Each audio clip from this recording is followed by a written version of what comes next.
빌립보서 2장 5절부터 8절까지의 말씀입니다. 너희 안에 이 마음을 품으라. 곧 그리스도 예수의 마음이니 그는 근본 하나님의 본체시나 하나님과 동등됨을 취할 것으로 여기지 아니하시고 오히려 자기를 비어 종의 형체를 가져 사람들과 같이 되었고 사람의 모양으로 나타나셨음에 자기를 낮추시고 죽기까지 복종하셨으니 곧 십자가에 죽으심이라. 오늘은 법칙에 대해서 배워보려고 해요. 법칙은 고정되어 있고 또 항상 어떤 상황이든지 그대로 이루어지는 것을 법칙이라고 하는 겁니다. 우리는 그 법칙 가운데 늘 살아오고 있습니다. 해가 동쪽에서 뜨고 서쪽으로 져가는 것을 보면서, 그리고 사람은 땅에 발을 딛고 이렇게 살잖아요. 중력의 법칙에 의해서 우리는 항상 그 가운데 살아가고 있어요. 사람은 태어나서 죽을 때까지 그 법칙 가운데 살아간다라고 합니다. 우리의 신앙생활도 사실은 구원받기 전에는 그 법칙과 상관이 없었습니다. 그런데 구원받은 이후에는 이제 그 법칙 안으로 들어온 거예요.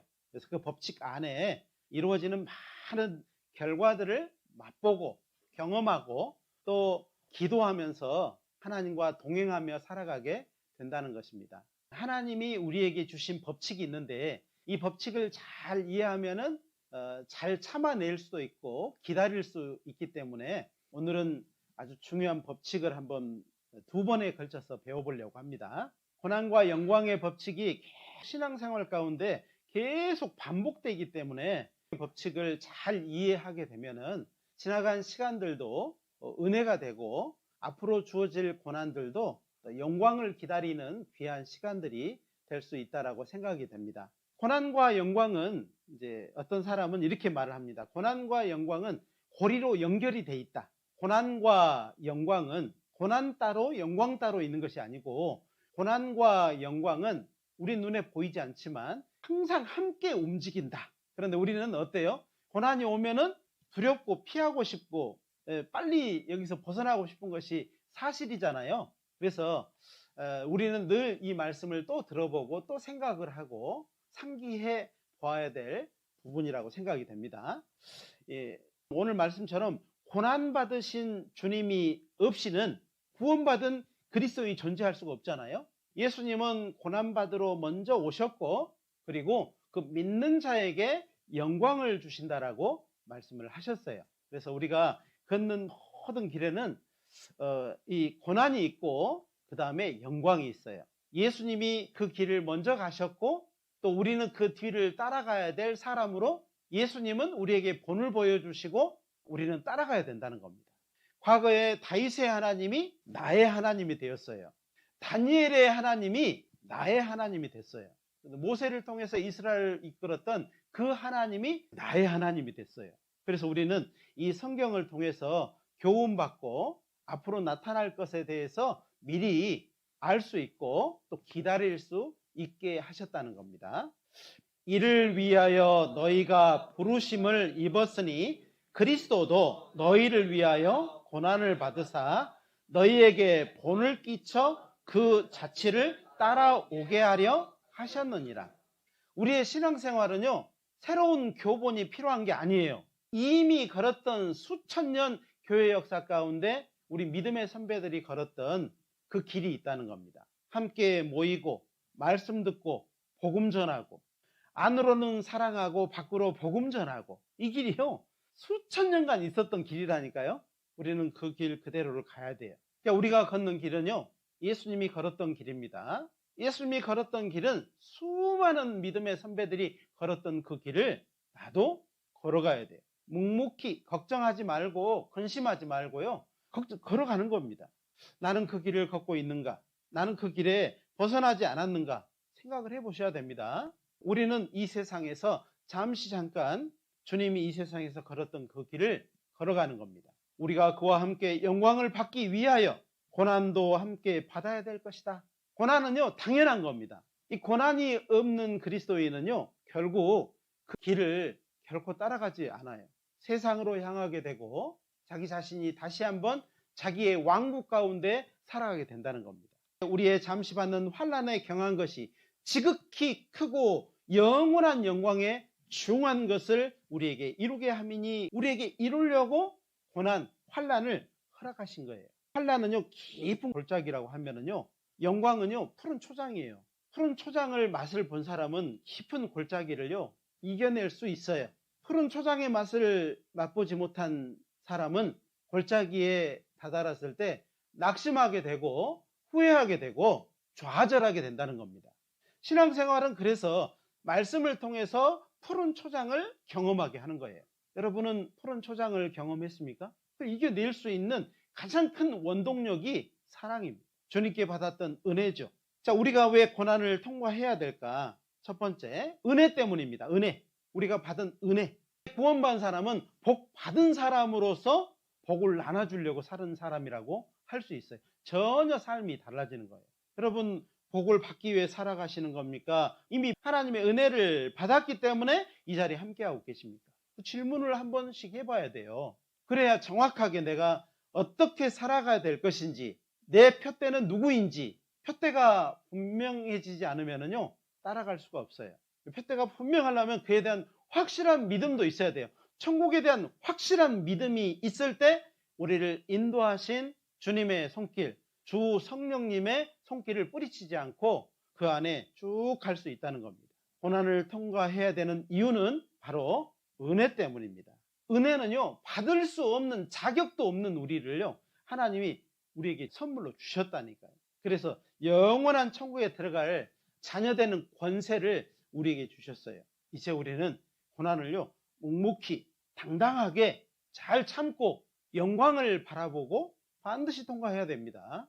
그리스도를 위하여 너희에게 은혜를 주신 것은 다만 그를 믿을 뿐 아니라 또한 그를 위하여 고난도 받게 하심이라. 우리가 구원받은 것이 그리스도를 영광스럽게 한 겁니다. 그렇다면 삶을 살아가면서 그를 지속적으로 믿을 뿐 아니라 예수님을 위해서 살아가야 된다는 거예요. 죄악된 세상에서 그리스도를 위해 살아가는 것만큼이 고난과 어려움일 수 있다는 겁니다. 반대로 나는 편하게 살아야 되겠다. 나를 구원해 주신 예수님은 믿지만은 예수님이 가셨던 길은 거절하는 거예요. 우리는 예수님이 걸었던 그 길을 함께 걸어가면서요, 우리의 삶에, 죄악된 삶에 이전에 살았던, 세상에서 살았던 그 모든 더러운 것들, 육신의 정욕들, 마음에 죄악된 그림자들, 이걸 떨쳐버리기 위한 것도 있어요. 그래서 고난을 우리가 통과하면서요, 우리에게 있었던 그 불순물이 제거되는 겁니다. 이 불순물이요, 언제 제거되는 줄 아셔요? 고난 가운데서 제거되는 거예요. 구원받기 전에는 내 육신만 있었습니다. 구원받은 이후에는 내 육신과 예수님의 함께 계시는 겁니다. 육신대로 살면요, 예수님이 송사한 나의 마음의 문제를 준다니까요. 그런데요, 아무리 그래도요, 마음의 문제가 안 돼 그러면은요, 혼자 있는 거죠. 우리는 고난을 통해서 불순물이 제거되기 때문에 반드시 고난을 통과해야 돼요. 은은요, 도가니에서 이렇게 불순물이 제거가 된답니다. 금은요, 도가니보다 더 뜨거운 풀무불에서요, 불순물이 제거된대요. 우리는 하나님의 말씀이 내 마음에서 불순물을 탁 제거해 가는 겁니다. 여러분, 말씀을 가까이 하지 않잖아요? 여전히 세상 사람처럼 생각도 하고 마음도 먹고 말도 하고 그곳에 가 있기도 하고 하나님의 말씀이 나를 주장하지 못하는 거예요. 구원받은 사람은 하나님의 말씀에 싹 붙잡힌 사람입니다. 그래서 이전에 내가 했던 행동들도요, 탁 버릴 수도 있고 정리해가고 점점 변화해 가는 거죠. 우리는 하나님의 말씀으로 연단을 받아야 이제 정금으로 나오게 될 겁니다.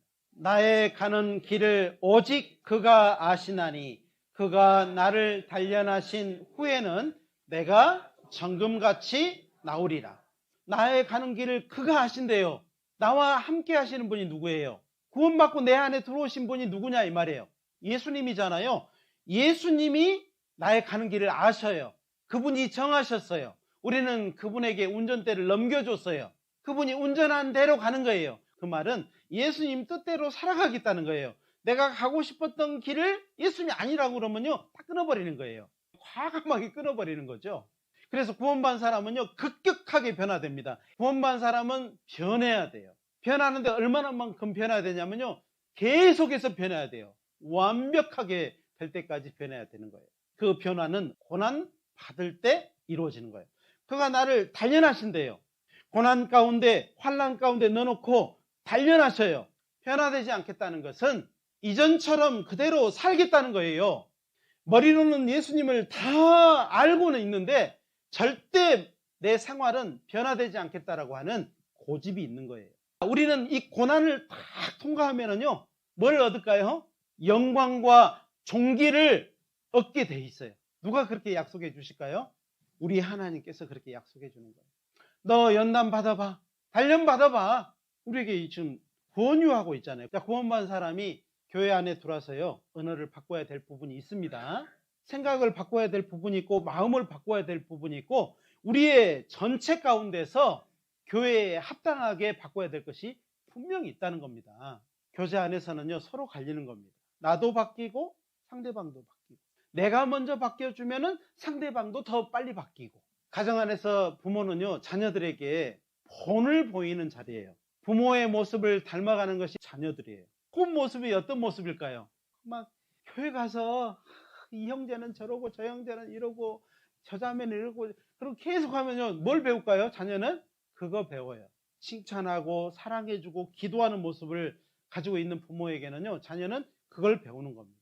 교회는 그렇게 해야 되는구나. 교회 가서 그렇게 해야 되는구나. 사랑해줘야 되고 이해해줘야 되고 기다려줘야 되는구나 라는 거를 자녀가 부모에게서 배우는 겁니다. 너희 믿음의 시련이 불로 연단하여도 없어질 금보다 더 귀하여 예수 그리스도에 나타나실 때에 칭찬과 영광과 존귀를 얻게 하려 함이라. 우리가 예수님 앞에 반드시 드러날 겁니다. 나에게 주어진 그 시간은 딱 정해져 있었는데 내가 왜 그랬을까? 다시 살 수도 없는데 믿음의 시련을 하나님이 나에게 주시는데 그 없어질 금도 불로 연단해가지고 정금을 만드는데 너는 금보다 더 귀한데 금보다 더 귀한 사람을 하나님이 시련하는 방법은 믿음의 시련을 통해서 우리를 더 연단하고 더 귀하게 나오게 하는데 그 이유는 주님 앞에 섰을 때 칭찬과 영광과 존귀를 얻게 하려고 그러는 거예요. 우리는 이 고난을 통해서요, 큰 위로를 경험하게 될 겁니다. 그 고난을 겪은 사람만이 얻을 수 있는 위로예요. 그 다음에 주님의 위로를 경험한 사람은요, 주님만 의뢰해요. 사람 따라가지 않아요. 교파 따라가지 않습니다. 인정 따라가지 않아요. 오직 주님의 말씀이 있는 곳에 함께하는 겁니다. 사도 바울은 고린도 교회를 통해서 많은 어려움을 겪었습니다. 어려움이요, 결국 사도 바울을 정말로 더 단단하게 예수님의 사람으로 나중에 목 잘려 죽는 그 순간까지 나아갔어도 흔들리지 않는 사람으로 만들어냈다는 거 아셔요? 사도 바울은 그 죽음을 다 알고 있으면서도요, 영광의 면류관, 의의 면류관을 바라보게 됐다는 것 여러분 아시잖아요. 우리는 고난을 통해서 주님을 의지하는 법을 배우는 겁니다. 어려움이 오면은 누구 손을 더 붙잡아야 될지를 알게 되는 거죠. 고난을 통해서 주님을 의뢰하는 법을 배운 사람은 삶이 완전히 달라져요. 그리고 그 고난을 통과한 사람이 이제 그 마음에, 그의 삶에 그리스도의 능력으로 가득 채워진다는 거 아십니까? 그리스도의 능력이 그 고난을 통해서 그 사람에게 쌓이게 돼 있어요. 우리 구원받은 사람은요, 현재의 고난을 잘 이겨내야 됩니다. 이 어려움은 주님이 허락하신 겁니다. 이 어려움을 통해서 가장 좋은 것을 만들어내셔야 돼요. 우리는 이제 이 고난이라고 하는 것을 볼 때 이전처럼 피하고 싶다라는 생각도 또 들 거예요. 그러나 항상 생각해야 되는 것이 그 고난 너머에 영광을 볼 줄 알아야 돼요. 고난을 이겨내고 얻을 것들을 볼 수 있어야 돼요. 고난 너머의 것을 볼 수 있는 우리의 눈을 가지는 것이 너무 중요할 것 같아요. 고난을 딱 잘 이겨내 본 사람은요, 겸손이라고 하는 게 쌓여요. 주님, 저를 떠나지 마십시오. 저와 함께 해주십시오. 저를 도와주십시오. 저는 부족합니다. 어리석습니다. 라는 마음이 생겨요. 나는 마음이 온유하고 겸손하니 나의 멍에를 메고 내게 배우라. 그러면 너희 마음이 쉼을 얻으리니. 신앙생활은 멍에 메우고 배우는 것이 신앙생활이에요. 구원받고 나서 아주 달라진 것이 뭐냐면은 바로 주님이 우리에게 메워주신 멍에가 있다는 겁니다. 이 안에서 함께 모이고 시간을 내서 모이고 또 모여서요, 자기의 삶을 그 모임 중에 계신 예수님을 인정하고 믿고 그 예수님께 자기의 삶을 내놓고 교회 가운데서 가르쳐준 말씀대로 살아가려고 하면은요, 점점 성장하게 된다. 신앙생활은 그저 배워지는 게 아닙니다. 지금 시간이 없으면은요, 이 시간을 달라고 기도하면서 그 시간을 얻기 위해서 노력하고 이 시간을 주실 때 감사함으로 그 시간을 주님께 드리는 겁니다. 물질도 똑같습니다. 주님이 건강 주셨구나, 주님이 지혜도 주셨구나, 체력도 주셨구나, 그리고 그 모든 물질도 하나님이 허락해서 주셨구나. 물질의 근본 주시는 분을 알게 됐다는 겁니다. 그래서 그 물질이 어디다 써야 될지도 잘 알게 되는 거죠. 물질이 쓰여지는 곳이 정말 하나님이 원하는 곳에 쓰여졌으면 좋겠다라는 그 마음을 가지고 물질을 드릴 수 있는 겁니다. 달라지는 거예요. 열조도 알지 못하던 만나를 광야에서 내게 먹이셨나니 이는 다 너를 낮추시며 너를 시험하사 마침내 내게 복을 주려 하심이었느니라. 이스라엘 민족에게 그 광야의 어려움이요, 하나님이 일부러 주신 것인데 목적이 낮추시는 거였어요. 마음의 시험을 하시는 거죠. 그것은 마침내 결국은 내게 복을 주려 하심이었느니라. 복을 주려고 그런 거예요. 우리 신앙생활에 있어서의 하는 어려움들은요, 피하지 마시고, 올 것이 왔구나. 사도 바울은 갈라디아 교회에 들어온 율법주의와 유대인들의 율법주의와 거짓 선생들에 의해서 많은 고난을 받았어요. 이후로는 누구든지 나를 괴롭게 말라. 내가 내 몸에 예수의 흔적을 가졌노라. 즉 복음을 전하기 위해서 받았던 고난들, 마음의 상처들, 이거는요 보이지 않지만 예수님이 똑같이 가지고 있는 흔적이에요. 우리가 그 흔적을 가지고 예수님 앞에 설 때요, 예수님은 우리를 위로해 주시고 우리의 모든 눈물을 닦아주시고 그리고 우리를 영원한 영광 가운데로 들어가게 하시게 된다는 겁니다. 여러분은 예수님의 흔적을 얼마나 갖고 계십니까? 복음을 전한 만큼 가지고 있을 겁니다. 교제 안에 머문 만큼, 교제 안에서 정말 예수님을 배운 만큼 그 흔적을 갖고 계실 거예요. 구원받은 우리에게 주신 고난은 결국 우리의 영광을 위한 겁니다. 고난은 영광과 연결이 되어 있는데 구원받은 우리에게 주신 주님이 허락한 고난은 우리에게 영광이 있다는 것을 알게 하는 겁니다. 그래서 이 사실을 꼭 기억하고요, 또 살아가면서 정말 내 주변에 내 옆에 있는 형 자매들 얼마나 귀한 분인지 귀하게 봐줘야 돼요. 그리고요 밖으로는요 힘있게 그 힘으로요 복음 전하자고요. 보옵소서 내게 큰 고통을 더하신 것은 내게 평안을 주려 하심이라. 주께서 나의 영혼을 사랑하사 멸망의 구덩이에서 건지셨고 나의 모든 죄는 주의 등 뒤에 던지셨나이다. 우리는 정말 그 고통이 없었으면 나는 구원받지 못했을 거라는 생각이 들 인생의 고통들이 있었어요. 그 고난을 통해서 우리는 예수님의 영광을 우리 마음에 가진 사람이에요. 예수님의 영광을 가지고 나서 큰 평안을 얻었잖아요. 멸망의 구덩이에서 건져내신 거잖아요. 우리의 모든 죄를 주의 등 뒤에 탁 던지신 그 일이 은혜로 우리에게 받아들여진 사람들, 그것을 가지고 앞으로 남은 삶을 살아가야 될 사람들, 그리고 고난을 묵묵히 담담히 올 게 왔구나라고 생각을 하고요 이겨내는 사람들이라고 할 수 있어요.